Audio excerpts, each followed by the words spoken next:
And Adrian Hill has proposed a four-pronged strategy which he said would teach Eurocrats a valuable lesson, and underscore the UK's right to call itself a sovereign nation.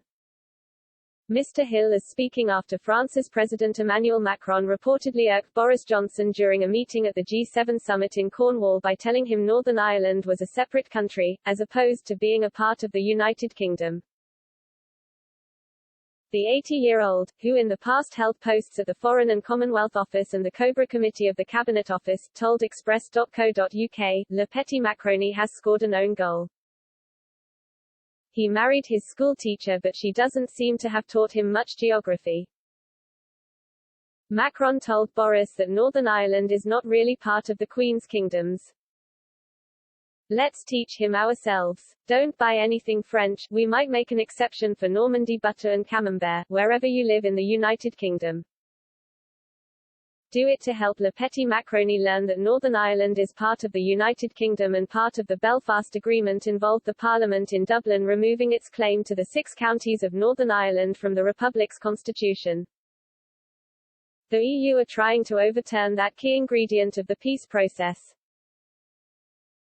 Outlining his four-pillared approach, Mr. Hill said, the gloves are off.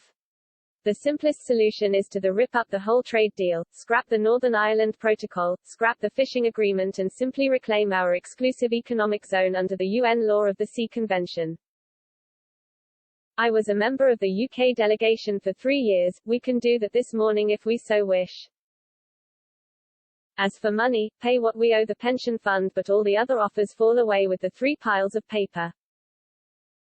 Think of the time and effort that will save in future. He explained, you cannot negotiate with massive bureaucracy.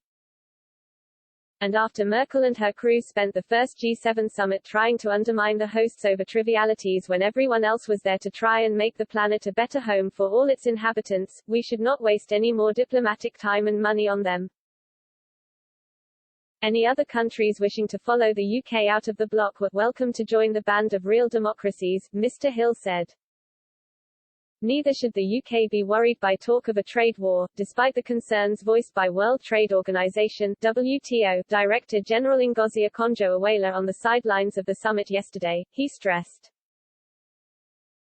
He added, as Brigadier General Teddy Roosevelt said on the morning of D-Day when he realized they had been landed on the wrong part of Utah Beach, let's start the war from right here.